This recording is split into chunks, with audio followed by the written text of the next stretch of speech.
जय माता की। आज माँ अन्नपूर्णा की कथा सुनने वाले सभी भक्तों का आज की कथा में हार्दिक स्वागत है।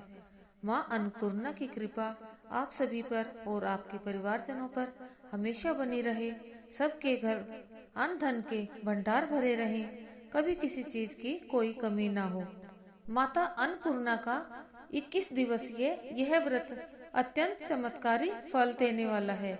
यह व्रत अघन यानी मार्गशीर्ष मास में कृष्ण पक्ष की प्रतिपदा से शुरू कर 21 दिनों तक किया जाता है।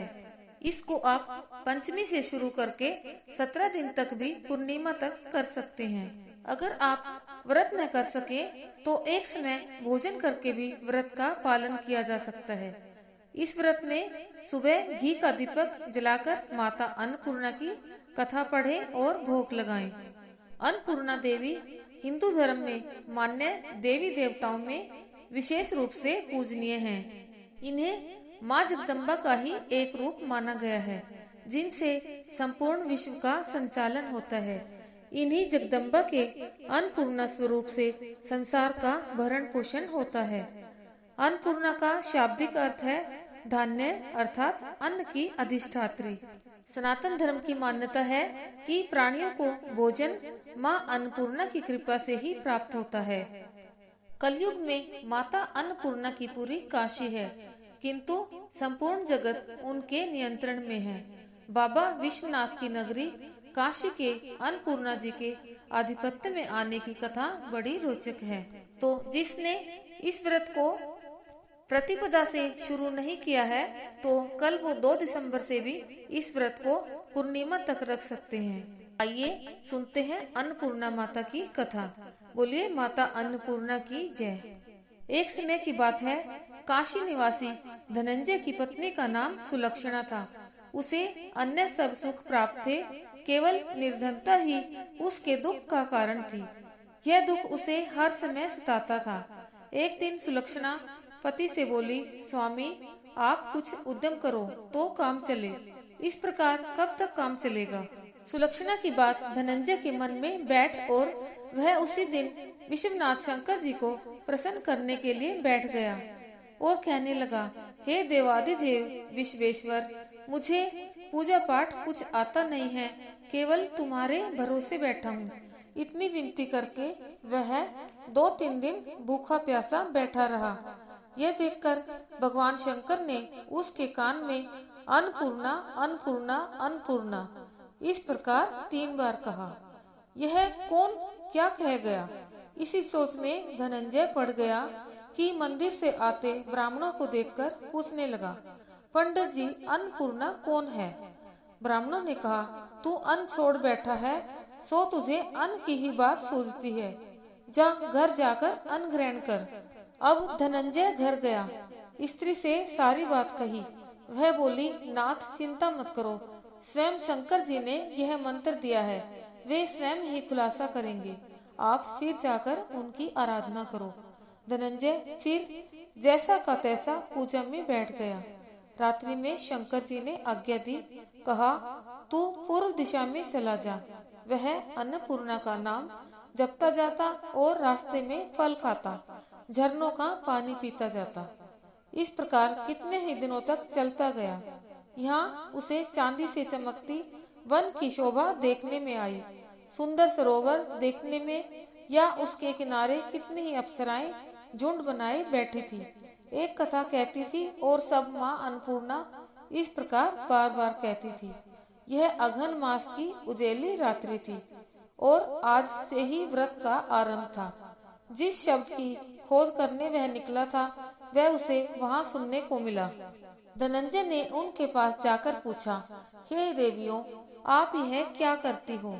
उन सब ने कहा, हम सब माँ अन्नपूर्णा का व्रत करती हैं। व्रत करने से गई पूजा क्या होता है, यह किसी ने किया भी है, इसे कब किया जाए, कैसा व्रत है, मैं और कैसी विधि है, मुझसे भी कहो। वे कहने लगी, इस व्रत को सब कोई कर सकते हैं।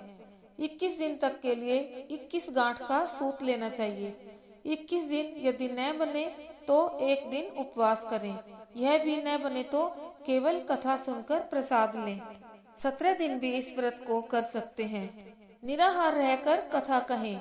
कथा सुनने वाला कोई न मिले तो पीपल के पत्तों को रख सुपारी या घृत कुमारी, ग्वारपट्टा, वृक्ष को सामने कर, दीपक को साक्षी कर, सूर्य, गाय, तुलसी या महादेव को बिना कथा सुनाए मुख में दाना न डालें। यदि भूल से कुछ पड़ जाए तो एक दिवस फिर उपवास करें। व्रत के दिन क्रोध न करें और झूठ न बोलें। धनंजय बोला, इस व्रत के करने से क्या होगा? वे कहने लगी, इसके करने से अंधों को नेत्र मिले, लूलों को हाथ मिले, निर्धन के घर धन आए, बांझी को संतान मिले, मूर्ख को विद्या आए। जो जिस कामना से व्रत करे माँ उसकी इच्छा पूरी करती है। वह कहने लगा, बहनों, मेरे भी धन नहीं है, विद्या नहीं है, कुछ भी तो नहीं है। मैं तो दुखिया ब्राह्मण हूँ, मुझे इस व्रत का सूत दोगी? हाँ भाई, तेरा कल्याण हो, तुझे देंगी, ले इस व्रत का मंगल सूत्र ले ले। धनंजय ने व्रत किया, व्रत पूरा हुआ। तभी सरोवर में से 21 खंड की सुवर्ण सीढ़ी हीरा मोती जड़ी हुई प्रकट हुई। धनंजय जय अन्नपूर्णा अन्नपूर्णा कहता जाता था। इस प्रकार कितनी ही सीढ़ियां उतर गया तो क्या देखता है कि करोड़ों सूर्य से प्रकाशमान अन्नपूर्णा का मंदिर है। उसके सामने सुवर्ण सिंहासन पर माता अन्नपूर्णा विराजमान है। सामने भिक्षा हेतु शंकर भगवान खड़े हैं। देवांगनाएं चवर डुलाती हैं। कितनी ही हथियार बांधे पहरा देती हैं। धनंजय दौड़कर जगदम्बा के चरणों में गिर गया। देवी उसके मन का क्लेश जान गई। धनंजय कहने लगा, माता, आप तो अंतर्यामिनी हो, आपको अपनी दशा क्या बताऊं? माता बोली, मेरा व्रत किया है, जा, संसार तेरा सत्कार करेगा। माता ने धनंजय की जीवा पर बीज मंत्र लिख दिया। अब तो उसके रोम रोम में विद्या प्रकट हो गई। इतने में क्या देखता है कि वह काशी विश्वनाथ के मंदिर में खड़ा है। माँ का वरदान ले धनंजय घर आया। सुलक्षणा से सब बात कही। माता जी की कृपा से उसके घर में संपत्ति उमड़ने लगी। छोटा सा घर बहुत बड़ा गिना जाने लगा। जैसे शहद के छत्ते में मक्खियां जमा होती हैं, उसी प्रकार अनेक सगे संबंधी आकर उसकी बड़ाई करने लगे।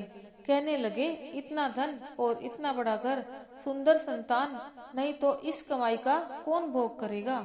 सुलक्षणा से संतान नहीं है, इसलिए तुम दूसरा विवाह करो। अनिच्छा होते हुए भी धनंजय को दूसरा विवाह करना पड़ा और सती सुलक्षणा को सोत का दुख उठाना पड़ा। इस प्रकार दिन बीतते गए। फिर अघन मास आया। नए बंधन से बंधे पति से सुलक्षणा ने कहलाया कि हम व्रत के प्रभाव से सुखी हुए हैं, इस कारण यह व्रत छोड़ना नहीं चाहिए। यह माता जी का प्रताप है जो हम इतने संपन्न और सुखी हैं। सुलक्षणा की बात सुन धनंजय उसके यहाँ आया और व्रत में बैठ गया। नई बहू को इस व्रत की खबर नहीं थी। वह धनंजय के आने की राह देख रही थी। दिन बीतते गए और व्रत पूर्ण होने में 3 दिवस बाकी थे कि नई बहू को खबर पड़ी। उसके मन में ईर्ष्या की ज्वाला दहक रही थी। सुलक्षणा के घर आ पहुंची और उसने वहां भगदड़ मचा दी। वह धनंजय को अपने साथ ले गई। नए घर में धनंजय को थोड़ी देर के लिए निद्रा ने आ दबाया। इसी समय नई बहू ने उसका व्रत का सूत तोड़कर आग में फेंक दिया। अब तो माता जी का कोप जाग गया। घर में अकस्मात आग लग गई। सब कुछ जलकर खाक हो गया। सुलक्षणा जान गई और पति को फिर अपने घर ले आई। नई बहू रूठकर पिता के घर जा बैठी। पति को परमेश्वर मानने वाली सुलक्षणा बोली, नाथ, घबराना नहीं, माता जी की कृपा अलौकिक है। पुत्र कपुत्र हो जाता है पर माता कुमाता नहीं होती। अब आप श्रद्धा और भक्ति से आराधना शुरू करो, वे जरूर हमारा कल्याण करेंगी। धनंजय फिर माता के पीछे पड़ गया। फिर वहीं सरोवर सीढ़ी प्रकट हुई। उसमें माँ अन्नपूर्णा कहकर वह उतर गया। वहां जा माता जी के चरणों में रुदन करने लगा। माता प्रसन्न हो बोली, यह मेरी स्वर्ण की मूर्ति ले, उसकी पूजा करना। तू फिर सुखी हो जाएगा। जा, तुझे मेरा आशीर्वाद है। तेरी स्त्री सुलक्षणा ने श्रद्धा से मेरा व्रत किया है, उसे मैंने पुत्र दिया है। धनंजय ने आंखें खोली तो खुद को काशी विश्वनाथ के मंदिर में खड़ा पाया। वहां से फिर उसी प्रकार घर को आया। इधर सुलक्षणा के दिन चढ़े और महीने पूरे होते ही पुत्र का जन्म हुआ। गांव में आश्चर्य की लहर दौड़ गई। मानता आने लगा। इस प्रकार उसी गांव के निसंतान सेठ के पुत्र होने पर उसने माता अन्नपूर्णा का मंदिर बनवा दिया। उसमें माताजी धूमधाम से पधारी, यज्ञ किया और धनंजय को मंदिर के आचार्य का पद दे दिया। जीविका के लिए मंदिर की दक्षिणा और रहने के लिए बड़ा सुंदर सा भवन दिया। धनंजय स्त्री पुत्र सहित वहां रहने लगा। माताजी के चढ़ावे में भरपूर आमदनी होने लगी। उधर नई बहू के पिता के घर डाका पड़ा, सब लूट गया। वे भीख मांगकर पेट भरने लगे। सुलक्षणा ने यह सुना तो उन्हें बुला भेजा, अलग घर में रख लिया और उनके अन्न वस्त्र का प्रबंध कर दिया।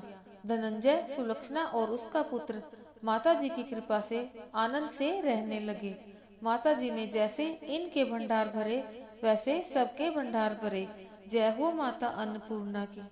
माता अन्नपूर्णा की पौराणिक दूसरी कथा।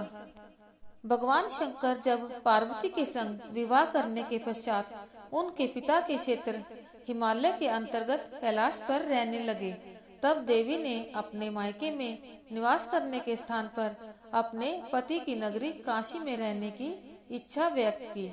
तो महादेव उन्हें साथ लेकर अपने सनातन गृह अविमुक्त क्षेत्र अर्थात काशी आ गए। काशी उस समय केवल एक महाशमशान नगरी थी। माता पार्वती को सामान्य गृहस्थ स्त्री के समान ही अपने घर का मात्र शमशान होना नहीं भाया। इस पर यह व्यवस्था बनी कि सत्य, त्रेता और द्वापर, इन तीनों युगों में काशी शमशान रहे और कलयुग में यह अन्नपूर्णा की पूरी होकर बसे। इसी कारण वर्तमान समय में अन्नपूर्णा का मंदिर काशी का प्रधान देवी पीठ हुआ। श्रद्धालुओं की ऐसी धारणा है कि माँ अन्नपूर्णा की नगरी काशी में कभी कोई भूखा नहीं सोता। अन्नपूर्णा माता की उपासना से सारे पाप नष्ट हो जाते हैं तथा ये अपने भक्त की सभी विपत्तियों से रक्षा करती हैं। इनके प्रसन्न हो जाने पर अनेक जन्मों से चली आ रही दरिद्रता का भी निवारण हो जाता है। ये अपने भक्त को सांसारिक सुख प्रदान करने के साथ मोक्ष भी प्रदान करती हैं। आइए अब करते हैं अन्नपूर्णा माता की आरती। बारंबार प्रणाम मैया, बारंबार प्रणाम, बारंबार प्रणाम मैया, बारंबार प्रणाम। जो नहीं ध्यावे तुम्हें अंबिके, कहाँ उसे विश्राम। अन्नपूर्णा देवी नाम तिहारे, लेते होत सब काम मैया, बारंबार प्रणाम मैया, बारंबार प्रणाम। प्रलय युगांतर और जन्मांतर, कालांतर तक नाम। सुरों की रचना करती, कहाँ कृष्ण कहाँ राम मैया, बारंबार प्रणाम मैया, बारंबार प्रणाम। चूम ही चरण चतुर चतुरानन, चारु चक्रधर श्याम। चंद्रचूड़ चंद्रानन चाकर, शोभालक ही ललाम मैया, बारंबार प्रणाम मैया, बारंबार प्रणाम। देवी देव दैन्य दशा में, दया दया तव नाम। त्राहि त्राहि शरणागत वत्सल, शरण रूप तव धाम मैया, बारंबार प्रणाम मैया, बारंबार प्रणाम। श्रीं ह्रीं श्रद्धा श्री ऐं विद्या, श्रीं कलीं कमलकाम। क्रांति भ्रांतिमय कांति शांतिमय, वर देती निष्काम। मैया बारंबार प्रणाम, मैया बारंबार प्रणाम। बोली अन्नपूर्णा माता की जय। संपूर्ण विश्व के अधिपति विश्वनाथ की अर्धांगिनी अन्नपूर्णा सबका बिना किसी भेदभाव के भरण पोषण करती हैं। जो भी भक्ति भाव से इन वात्सल्यमयी माता का अपने घर में आह्वान करता है, माँ अन्नपूर्णा उसके यहाँ सूक्ष्म रूप से अवश्य वास करती हैं। तो कैसी लगी आपको अन्नपूर्णा माता की कथा? कमेंट बॉक्स में माँ अन्नपूर्णा की जय अवश्य लिखें।